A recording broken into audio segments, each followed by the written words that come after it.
Hello, I'm Jenny. Welcome back to my channel. I'm showing you this lovely piece of paper because it's the only one that I haven't used yet from this particular DSP. I've made 3 layouts so far.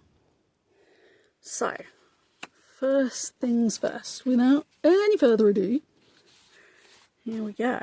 There's this layout. See this absolutely gorgeous centrepiece? I couldn't not use it as a centrepiece. So I used it as a thing around which the family and friends pictures were collecting, because we all collect together when we come home for the holidays. So you can see that I wrote this, I hand wrote it. What I was thinking about using was this stamp, but when I looked at it, it was only going to fit in a little bit of this space. So I would have all of this space, all the rest of it blank. So I got out my trusty pen and practiced doing some writing. Handy to know which bit of your paper you can write on, because you've already stuck stuff on the front. So you can practice on the back, and then you're practicing on the same type of paper as you're writing it on originally. Or if you're using 2-tone cardstock, the tip is to practice behind where you're going to stick something down before you stick it down. And then you can make sure that it looks the right colour and things as well. So, I know some other people were sad that Stampin' Up have stopped doing their Stampin' Write markers. They're water-based. I don't really get on with alcohol-based markers because they just... I can smell them. I believe it's something to do with being on the autistic spectrum, but I'm not entirely sure. But yeah, so I have to use the water-based ones. So now that Stampin' Up have stopped doing them, I have looked at all of my markers, and the ones that I found work most like the Stampin' Write ones are these Tombow ABT water-based markers. Make sure you get the water-based ones, because they have a water-based set and an alcohol-based set. And they're bright red. This one, B45, it comes out the colour of the light side of real red if you do it on white, which is quite handy. I love it when things just happen like that. It's always good. So, yes, I used the red to pick out the reds that were in here. And then, because this piece came from this strip that I cunningly cut, as you can see, the whole strip shows on this side, but only part of the strip shows on the left. So I used one of the green pieces down here, and I was looking at it and thinking, there's not enough red in there.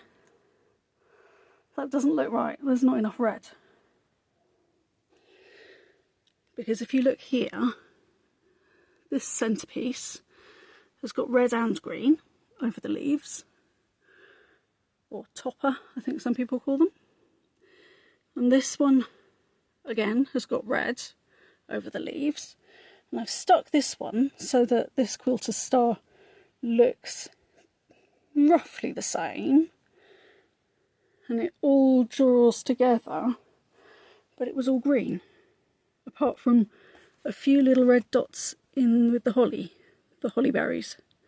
So I used this same marker to colour in the little white flowers on that dark green, the peaceful pine.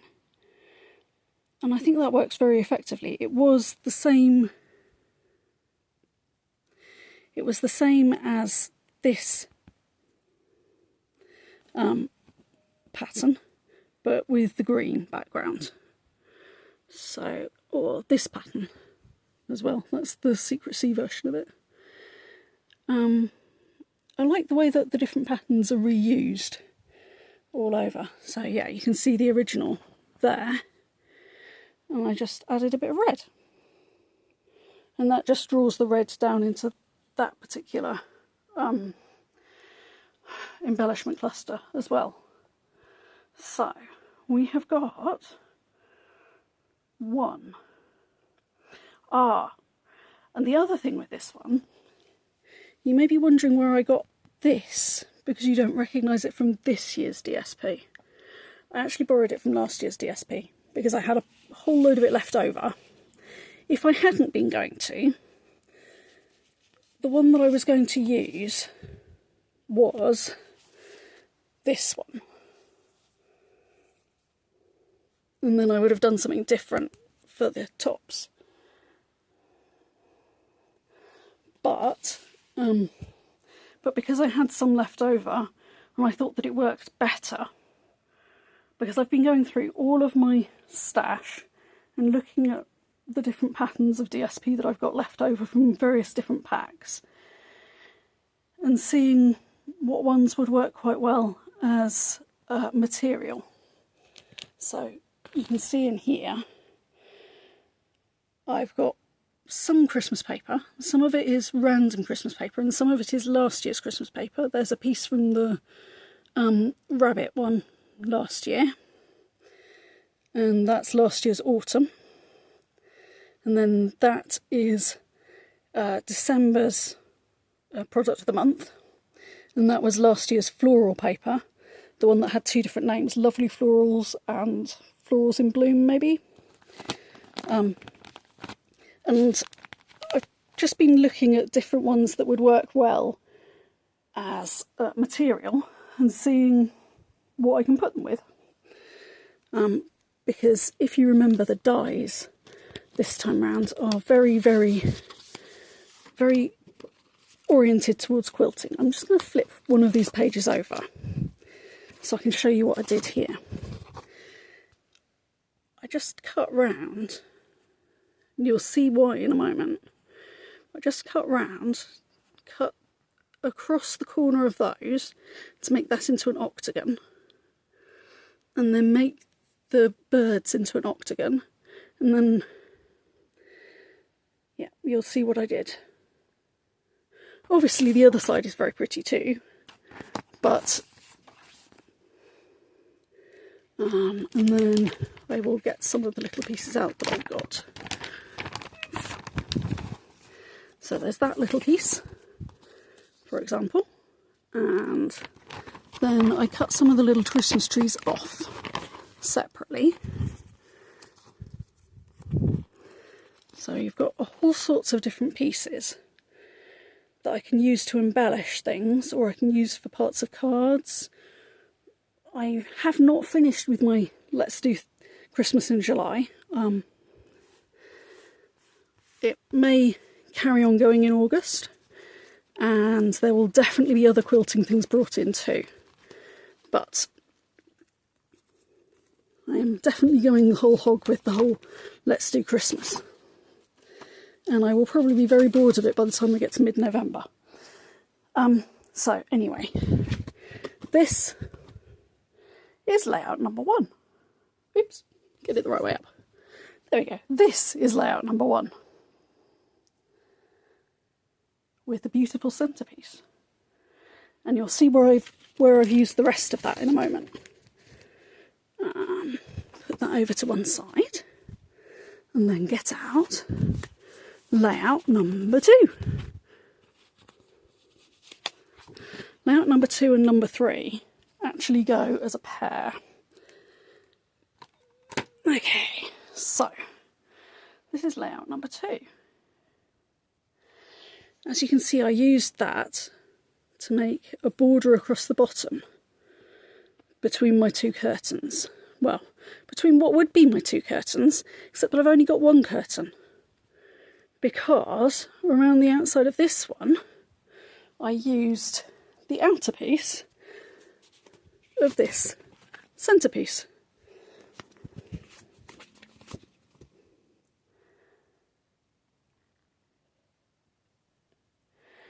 You can see a little cameo of the trees, and this is the multi pieces. It's got various different things. It's got presents, it's got trees, it's obviously got the birds. It's got a couple of birds facing the other way as well, and various different single patterns. Now, I used some of those single patterns to make the word so, because this is a layout all about the Christmas decorations that my mum made, actually, to go on her Christmas tree. So this is going to be a picture of her Christmas tree, and she had 3 different patterns that she made, repeated patterns.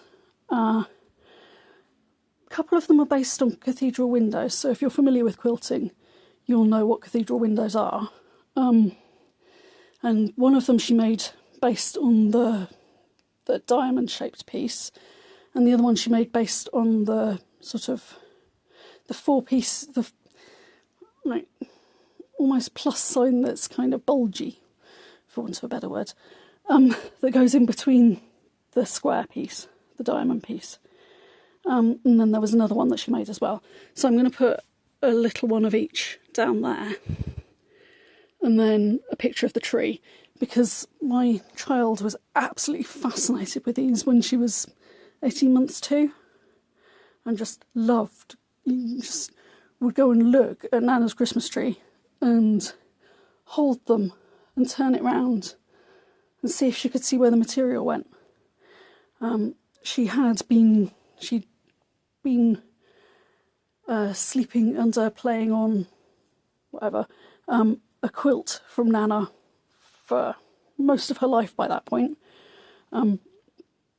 So yeah, so she was familiar with quilting. And then this lovely, I actually cut it out of one of last year's papers, this paper with the shiny foiling. Oh, foiling is so fun. I don't know whether you've spotted, but there is a new foiling machine that's come out from Stampin' Up. I will talk foiling another point, but for the moment I'll just mention it. But the reason that I used that particular paper for the lovely is because it is basically the same as some of these patterns from this year's paper, but in a slightly different colourway. So I used that, which picked up on, because it's from the same company and using the same colour range. This is where having a limited palette comes in really, really useful, because then you know that things are going to work across different sets of DSP.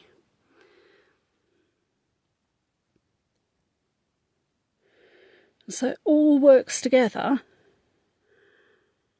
very nicely. You might also notice that I've dug out all of my pieces that have got this stitching element around. So I've got an alphabet, I've got some rectangular dies, I've got some window dies. The reason that I didn't go for the windows everyday arches from Stampin' Up last year was because I've already got a set of arches that are almost identical, except they've got stitching on the inside. So I will be bringing those out again. And then on the other side, because when I looked at this paper, I couldn't not use the back, because the back is so gorgeous. So I have made this double page layout, which at the moment doesn't have any kind of photo stops on it, because I'm not sure exactly which photos I'm going to use. But I paired it with cloud cover for the background, and I used the light side, and then this piece from last December's product of the month, so All the Blues I think it was called. And my children's snowsuits were halfway between this Night of Navy and Secret Sea. So I can put any photos of my children in snowsuits on here, and I will probably go with some that are in the snow if I can, just because of this snowflake pattern. But I couldn't not use the snowflake pattern. The other side was absolutely gorgeous, and I wanted it for my centrepiece.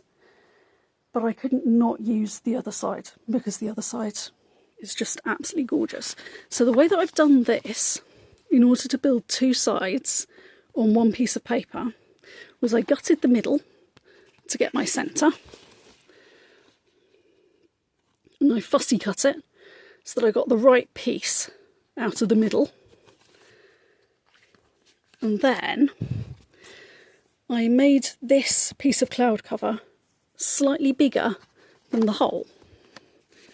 And on the other side, I cut a piece of old olive to be the same size as the hole. So this is a 9-inch, 8.5-inch piece. And as you can see, I attempted to do some blanket stitch around the edge. It turns out that my blanket stitch in drawing is about as good as my blanket stitch in sewing. Do not ask me to do blanket stitch on something unless you want it to look rustic, unless you really want it to look the sort of handmade that people say, oh, did you make that yourself? In a slightly condescending tone. But from a distance it looks good, and I don't think that it really notices, and I've put things over the top and around it. I didn't actually do all the way around. I only did about an inch on each of those two sides, and then along and down there, because I didn't need more than that because of where the photos were going to go. Obviously, you've probably spotted the pun. And then this is another piece that came out of this paper. So I had a Christmas tree. The thing that's really interesting about this particular paper is that the presents fit the die, but the Christmas tree doesn't. The presents fit the die exactly. They're exactly the same dimensions as the present on the die. But the Christmas tree, that's a 4-layer Christmas tree, and the one on the die is a 3-layer Christmas tree, which I found interesting. I'm going to do that. I'm going to do something with that. I'm not sure what, but I will do something with that. So, yes. These are the 3 pages that I've made so far with Christmas. So there's that one, which will be for pictures in snowsuits, probably in the snow, because a few times when my little one was little, well, in fact, every year, pretty much until about 2013, 2014, we had snow. And mostly we had it before Christmas, so that works quite nicely for before Christmas. And there were a few times that we went down to visit my parents, and there was snow whilst we were there. So, again, that would work very well for the snowsuits before Christmas. And then here is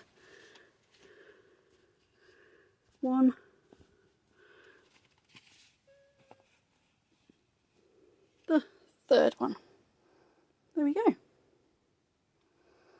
And whilst I was talking about different colours and the limited palette, one of the absolutely awesome, wonderful things that Stampin' Up have done, this, you might notice, is one of my very favourite colours, Pear Pizzazz.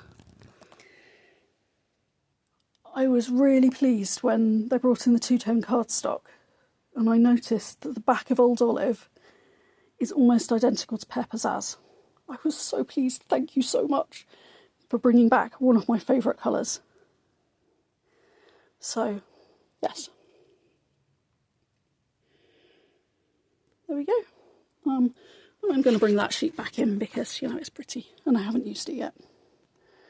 Okay, that's it for now, and I will see you next time. Bye!